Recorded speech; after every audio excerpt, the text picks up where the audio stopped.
Hello and welcome to the Sweet Makings podcast. My name is Manon and here I share all about my love of knitting, crochet, sewing and any other thing I may be up to at the moment. So if any of this sounds like your cup of tea, just get cozy with me and let's get going for this episode. So today I wanted to share a lot about knitting but also a bit of sewing because I have made some housework for my husband and I. And so in today's episode I am really happy to share that I have a finished object which has been on my needles for so long. So I'm very happy to share it with you. So this finished object is my pressed flowers cowl. It's a pattern by Savory Knits. Amy Christoffers is the designer, and I am very, very happy with this beautiful pattern. So that's a mosaic pattern. You probably have seen it already on YouTube because there are a lot of people who decided to knit some of her patterns, and more particularly the pressed flowers pattern. So I don't think I need to present it again to introduce that to you, but yeah, so that's a very, very beautiful mosaic pattern.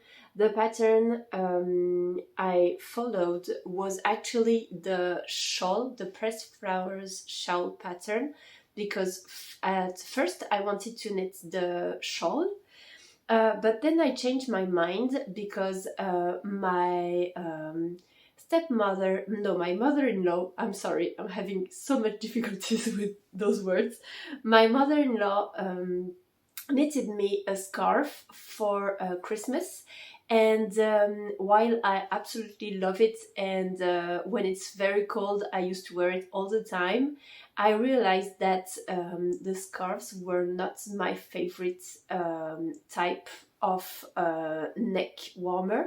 So I preferred to have more of a cowl, and I wanted it to be quite tight so that when I wear my coat, which almost all of them are completely closed until my neck, so I wanted something that I would be able to fold into the coat so that I don't have any air going into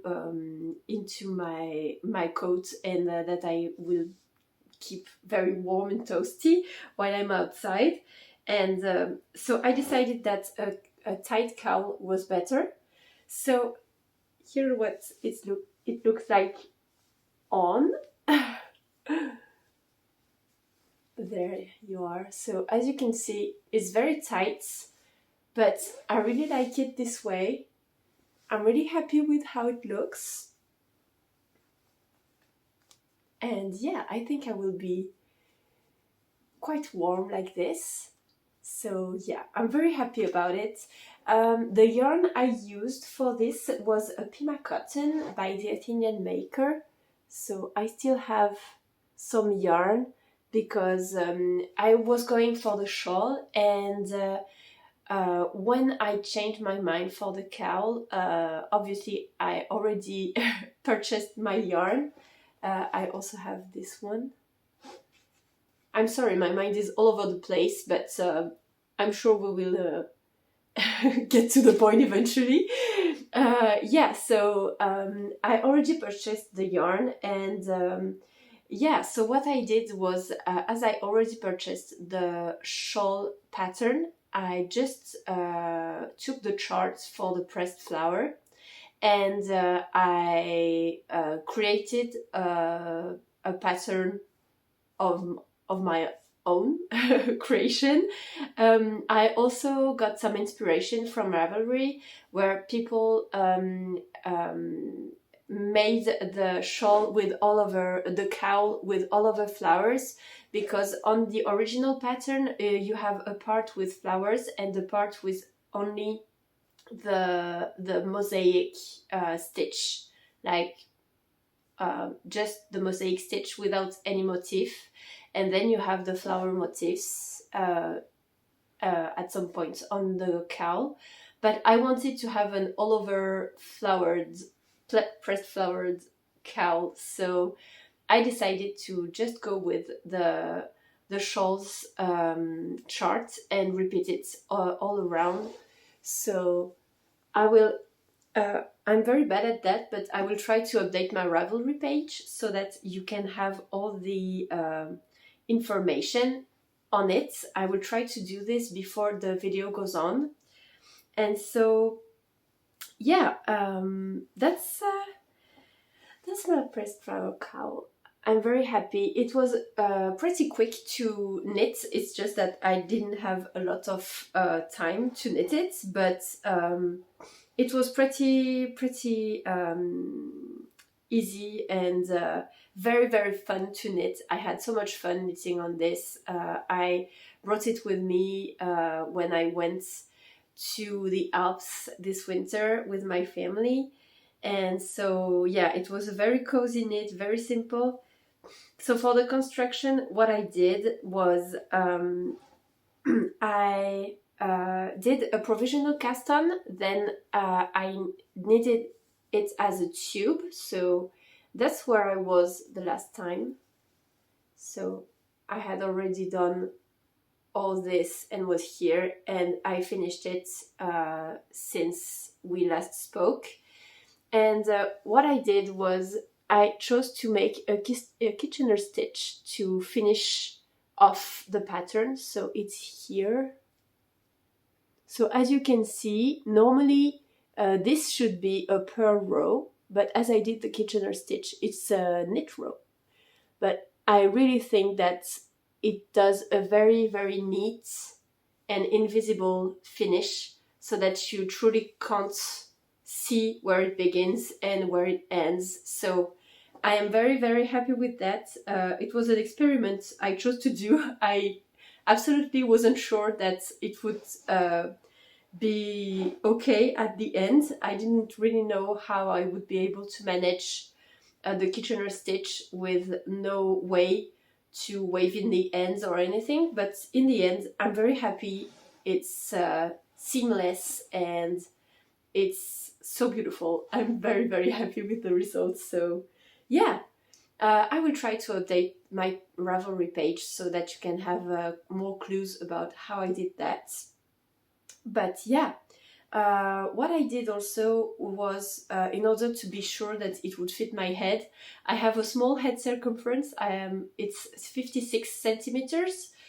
So what I did was I just wanted to have a little bit more length, because as you see, I decided to stitch it, to seam it with some crossing on the... I'm very sorry. I'm quite tired and sick, so it's difficult for me to speak English today, but we'll manage it. And so, yeah, I wanted it to cross at the front. So, so I added a few centimeters. So in the end, it's 60 centimeters long, and I feel like it fits perfectly. And I can put it on without taking my glasses off, and if I have a ponytail or something, it still works. So yeah, it's perfect for me. I'm very happy about it. So yeah, that's for my finished object. So now let's move on to my work in progress.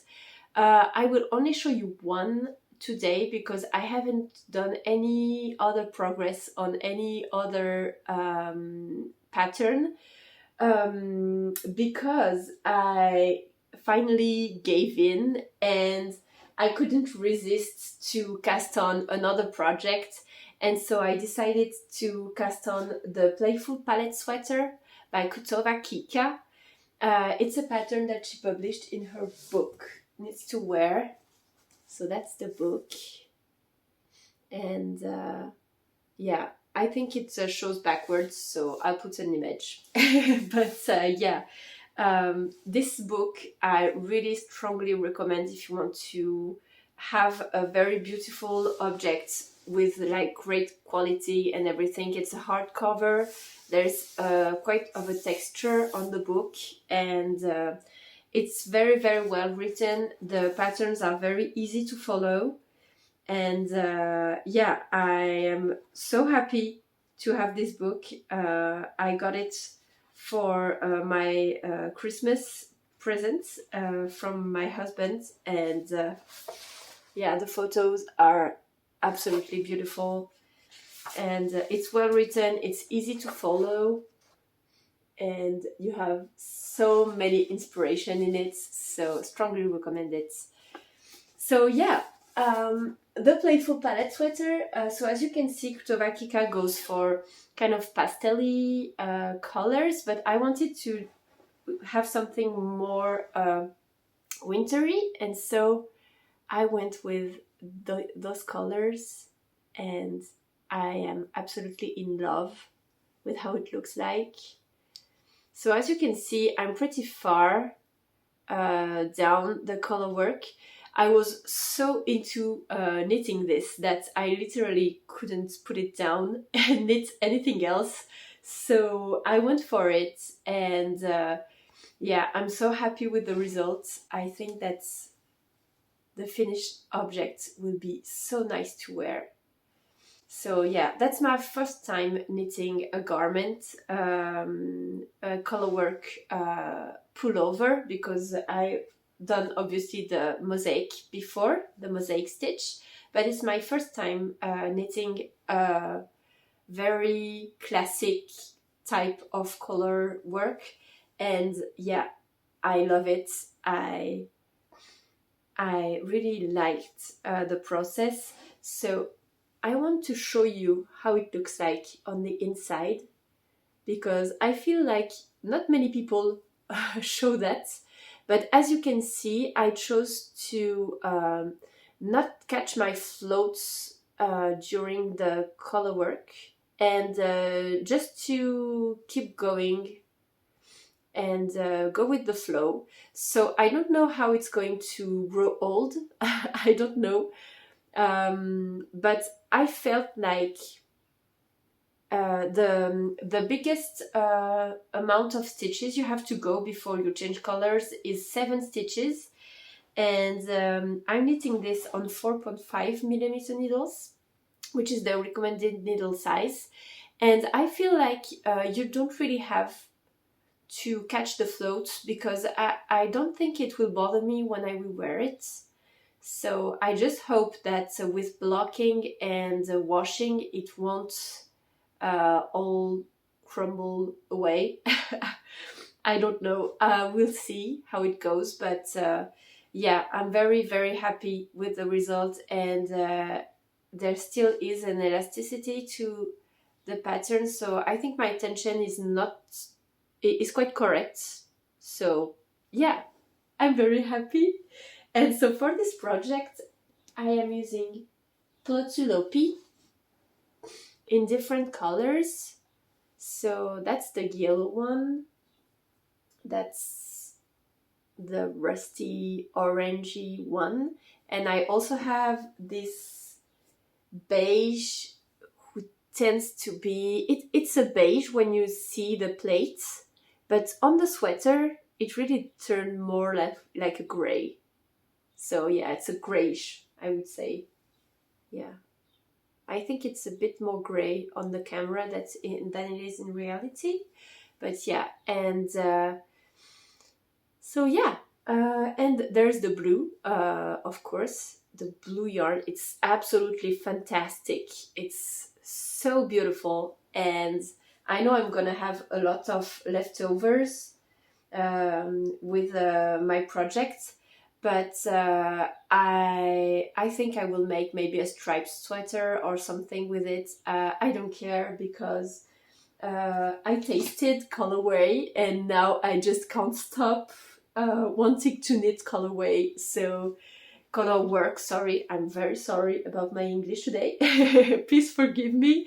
And yeah, so now that I have tasted color work, I just can't stop. So I'm sorry, I hear my daughter crying, so I'll come back in a few. Okay, so I'm back. So my daughter is now right behind the camera. She's playing and watching me in a very strange way, like, what are you doing, mama? So, yeah. Okay, let's continue. So I was saying that I want to add some color to my wardrobe. Obviously, I already knit with colors because, as you can see, that's one of the sweaters I knitted. It's 100% cotton sweater. So yeah, I like color and I really want to dive into color work. I really love the experience and I want to continue on that way. So I will probably, my next video will be a spring favorites video, and that will be also time for me to show you my projects for this spring. But yeah, this will most likely be some colorwork projects and I really hope so. So yeah, so that's all for my whip because I only worked on this during the last 2 weeks and also on this one. Yeah, and also I wanted to say that I have decided to just check how much time I spend knitting.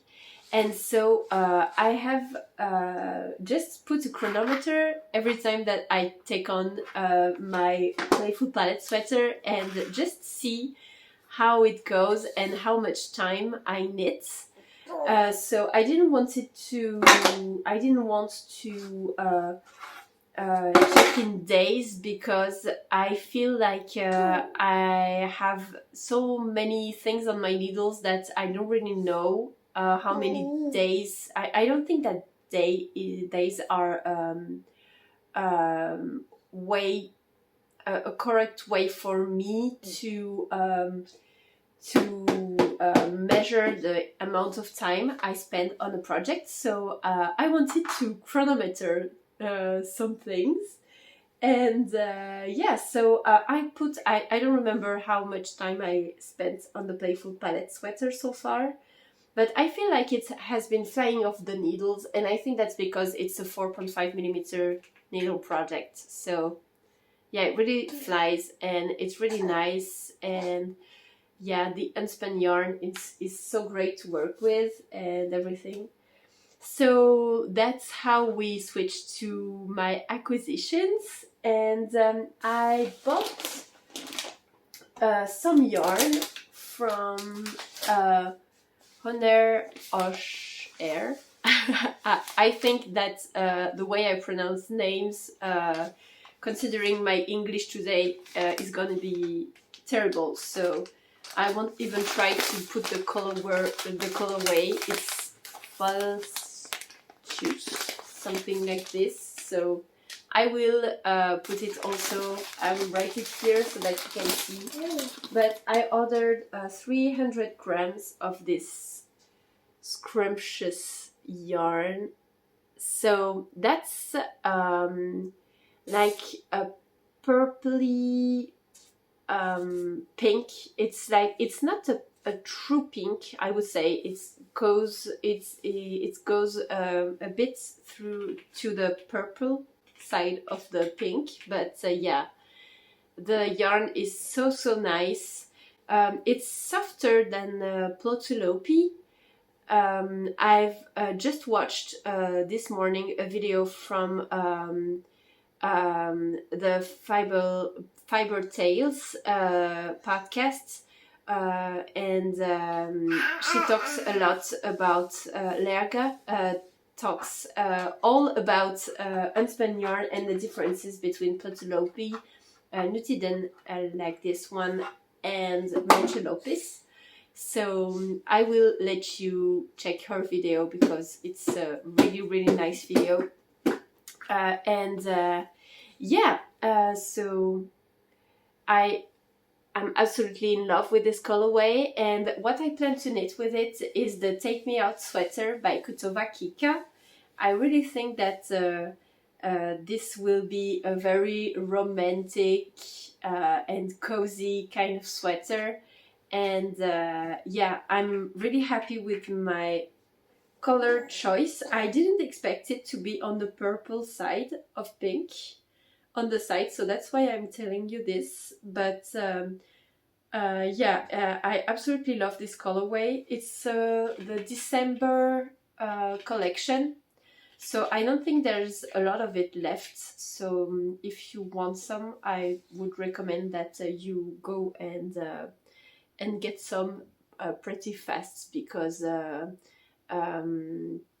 Honer Och Eir, I'm sorry for the pronunciation, they are a company that only do one-time colorways, and then they go and create some others. So yeah, I also hope that I will have enough for a sweater, because I took only 300 grams, but I plan to hold it like single-stranded, so I think it will be okay. I think that like they are like, I didn't even watch, but I think there are like four plates. Yeah, so there's a big one here, another big one, and then two smaller ones. So I think it will be enough for a sweater, but we'll see. And if it's not enough, I will maybe try and find some else, some more of this colorway. And if I don't, then I'll see what I do. So yeah, that's it. And I also wanted to share a bit about sewing, because as I said at the beginning of this video, I did some housework for my husband and I. We have this huge bed that we bought because I was an air traffic controller before I stopped working to be with my daughter. And my husband's a pilot, and we wanted our sleep to be as neat as possible, because in our work sleep is very, very important, because if you're tired you can make some mistakes that would have some dreadful consequences. So we decided to go with a huge bed so that we would be at a very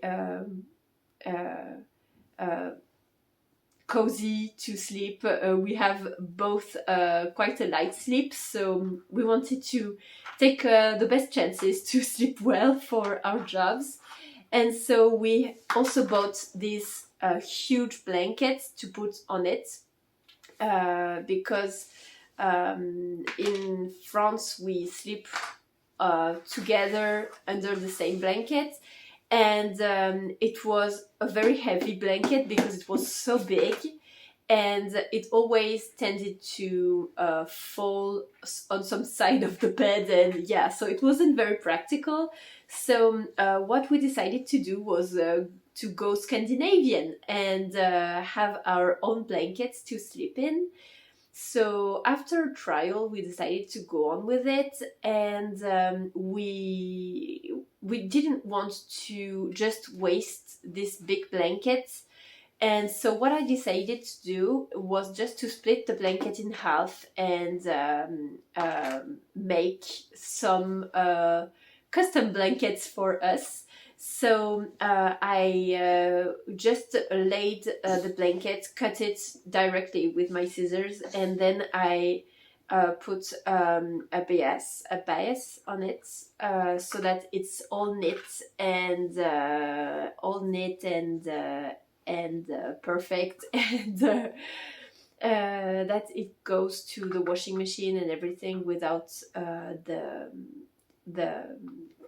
the inside of the blanket falling apart everywhere. So yeah, I modified this blanket, and I also modified our sheets. So that's the big blanket cover could make 2 blanket covers, and yeah, so we went Scandinavian and we're very happy with it, and we want to go back to the previous way of sleeping because I feel it's much more comfortable, and as for me, I like to be really wrapped in my blanket when I sleep, so this is perfect.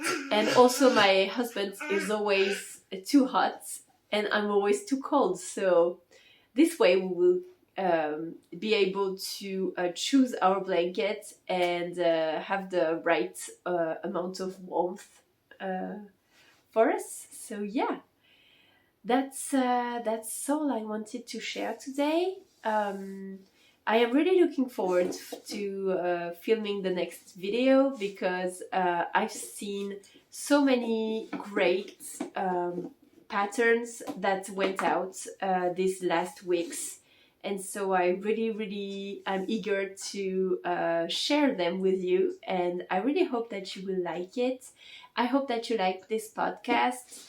And yeah, it was I think shorter than usually, but than usual, but yeah, I've had an obsession for a pattern, so I don't have a lot to show you. So, but yeah, I'm very happy with my knitting right now, and I think you can see it, and I really hope that you are happy also with what you knit, what you do, and I hope you are doing well, and I wish you all the best for this week, and happy knitting, and I will see you in the next podcast. Bye bye!